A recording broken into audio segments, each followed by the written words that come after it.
Bottom line, buy this grill. It smokes delectable meat. If you want more details, keep watching. Hey, it's Adam here, the fun homeowner, and over the past several years I have upgraded my grill slash smokers a few times. I have been grilling for several decades and I've just been wanting to try out new things, do new things, and the technology has advanced so much. I bought a wood pellet grill 2 or 3 years ago, really liked it, it ended up putzing out on me. So I asked a friend of mine. He is friends with a barbecue world champion. I'm like, bro, you've had a lot of smokers. Like, what would you recommend? And he's like, get this. I have an 850 Gravity Series, and it's the best smoker I've ever used. Now, this guy, he went down to North Carolina, volunteered his time to feed people who were helping people out with the hurricane victims. He actually catered for my son's wedding, my 50th birthday, and this guy knows what he's doing. He can make some serious meat. So I bought this, want to put it together, show you how it's together. Then want to show you a few things about it, how you use fire sticks to get charcoal going. You can use 2 types of charcoal. These are from Home Depot. He recommends B&B charcoal, which I can buy online, but I showed him what was there, and he's like, get Jealous Devil. This is lump charcoal. Lump charcoal burns faster and hotter, so you're going to go through the bag faster. And this is briquettes, same brand, and those will last longer. So these are going to provide just a much better taste. This is what the barbecue champions use. This actually competitors use, and it's going to give you the best flavor. And when I went from propane to wood pellets, it made a massive difference. And my family was like, they just don't want to eat meat cooked anywhere else. Now, what do I like about this Gravity Series is that it takes all of the pain of the charcoal making away. Like in the old days, you used to make a pile, soak it with charcoal lighting fluid, or buy charcoal lighting briquettes, or you had to put an electric heater under it and let it sit for 20 minutes before it got going fast enough. But now you buy these little fire starter sticks, and then this will get your piece going, at least theoretically. That's what I'm told. And so we'll test that out. But a couple things on the Gravity Series 1050 is that it includes a meat thermometer probe, and it works on Wi-Fi, and you can see the kind of temperature of the grill. You can see the temperature of the meat. Now, I've heard the temperature of the probe is not so accurate. I have a couple meat thermometer probes that I'll throw in to compare and see how it compares there. But to be able to look at the meat temperature, be able to control the grill without being at my house or without being on the deck while I'm smoking or grilling, really excited about this. It'll go to I think they said 700 degrees in what does it say? 700 degrees in 15 minutes. And it'll go to 225 degrees in 10 minutes. It really offers a wide range of temperature that you can do on it, and the Wi-Fi connection, the app to your phone, and then with the classic, barbecue flavor. So let's put it together. Okay, I'm going to do a full assembly video separate from this, but I wanted to give you a couple of the highlights if you're putting this together yourself. Number one, have a lot of space to lay this stuff out. The pallet weighs a ton. The grill is very heavy, and it has a ton of parts inside of it. The installation assembly guide is not the most friendly, and the parts are not labeled very well. So like I said, put them all out, lay them all out so you can all see them. I did not do that. I did put them out, but I would if I did it again, I would put it all across the back of this screen. You'd see it on the top half of the garage so I could see all the parts. Secondly, you're going to want a power drill. I have a Black & Decker. Maybe you have Milwaukee or DeWalt, because the screws are going to take forever. You're also going to need a wrench to be able to hold the bolts and nuts on the backside. These legs are very similar. It's hard to tell which one goes in which corner. The owner's manual has the grill upside down and backwards, and only 3 of them are supposed to go on until you put some lower parts on, and then the 4th one goes on. I kind of messed that up. It took me, I think, about 2 hours to get the whole thing together. and I was actually okay with how long it took me. I was just a little frustrated with the instructions. I did it over 2 days. My son then ended up coming over and we chatted for a while. Something to note in the instructions is it tells you not to tighten the screws down all the way until you get some of the other parts on. But I gotta tell you, there's enough flex in the steel that if you get it pretty much lined up with the edges and you don't have it slid one way or another, I would just tighten them down, because once it is together, it's kind of a pain to get to them. If you can't get the screws in the holes, then you may have to loosen them back up. But once you get the things together, your power drill may not fit. You may have to use like a regular Phillips head screwdriver. The instructions recommend having 2 people to do the grill, because the grill is so heavy. I mean, moving the pallet took everything I could just to drag it across. And there's one step coming up where you have to flip the grill back over once you get the wheels in. And because the lid is double wall thickness with insulation in between, like caught me off guard. So it is very simple in order what you have to do, where you have to put. They do have a bunch of sub-assembled parts, like this part where the fan goes, the controller. There are some things that are not so easily seen, like how the wires route or where the exact screw goes. So you may have a little frustration on those parts. But here we are, day 2. It's really cold out, so I got my hoodie on and my sweatpants. And my fluorescent yellow Crocs, aren't they great?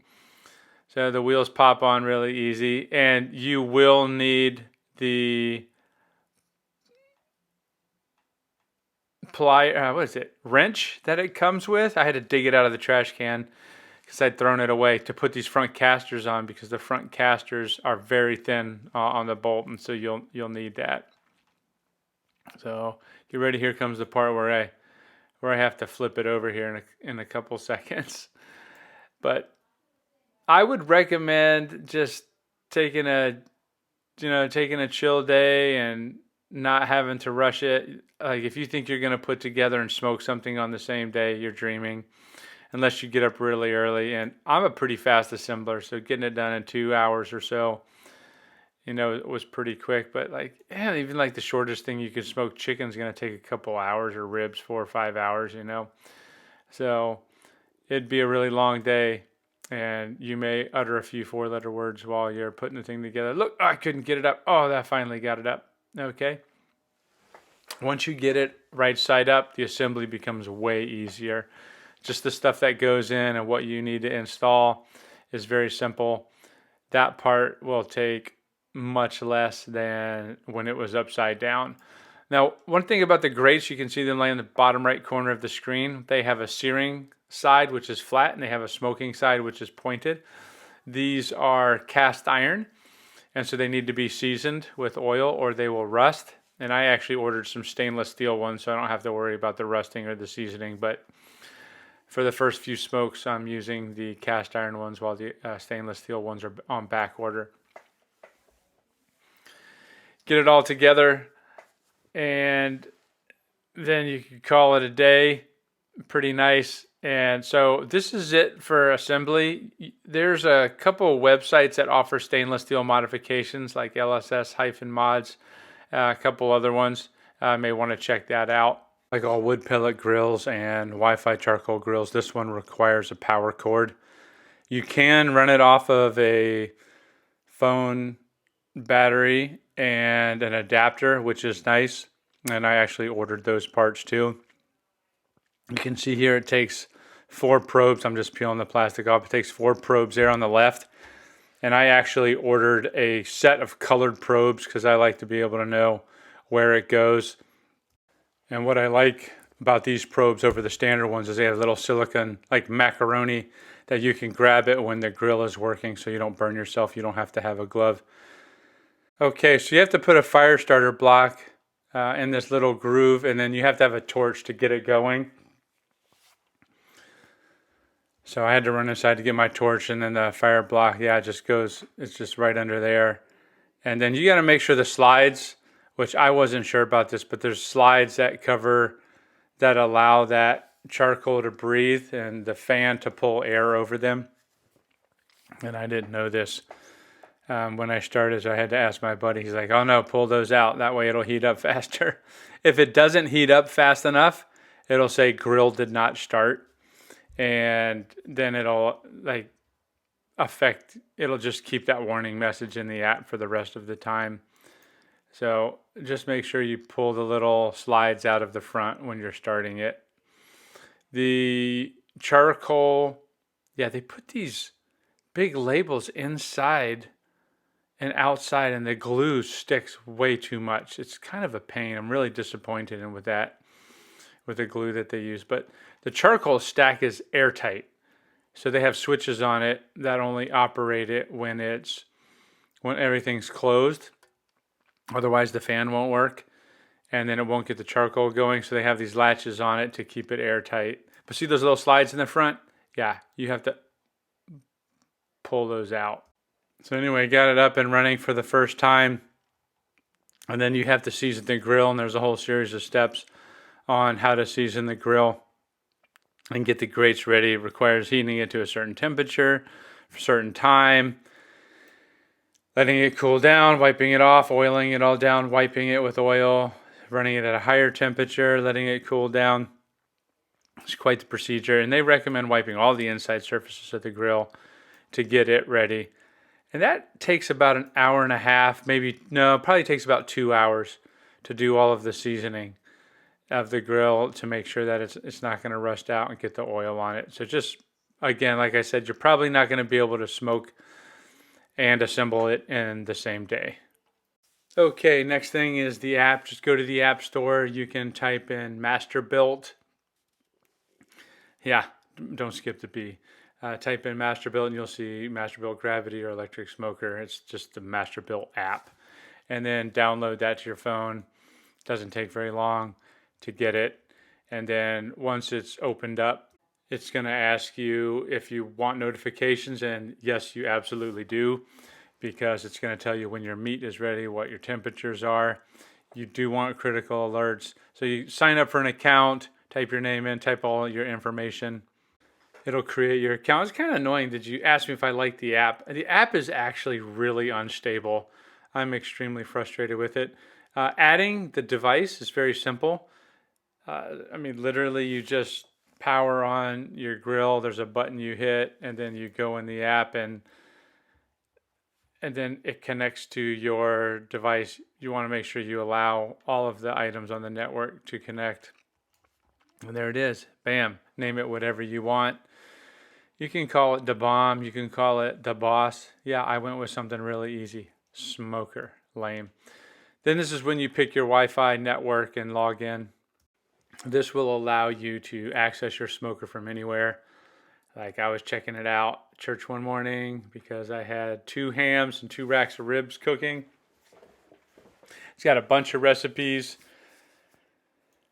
More than you'll ever need. More than I'll ever get through. You can filter off by type of cooking. Like, do you want to grill it? Do you want to smoke it? Is it a side? Is it what type of meat? It's got all the temperatures. So you can set the temperature probes at whatever temperature you want, rare, medium, etc. Like poultry and fish and just a bunch of things. But now on to the more useful part. You click on the icon, and I just love how they have this lazy smoke going in the background. You have your temperature of your grill, what your set temp is, and you can set your time, so run it for 6 hours. You've got the session graph there that will show you how your meat is cooking. So like if you're doing a brisket, it's got that shelf that'll sit for a while and then it'll start going up. Now on the lower part of the screen is where all your probes go. So you can plug up to 4 probes. I think I've used a maximum of 2 probes. And I found the accuracy is actually really good. I was surprised. It was within a degree or two of my wireless probe. Here's the first thing I smoked, a 9-pound pork loin. It was perfect. I'm going to show my Easter meal here. 2 hams, double smoked, 2 racks of baby back ribs. The family could not get that meat down their throat fast enough. They absolutely loved it. The ribs were maybe the best ribs of my life. Fantastic. And when you're done, don't forget to empty the ashtray. You're going to want to throw the vents in so that your charcoal doesn't keep burning. Otherwise, it'll go through your entire chimney of charcoal. But if you throw the vents back in, it'll stop it from burning. Don't forget to turn off your grill. Otherwise, it'll try to keep it going as well.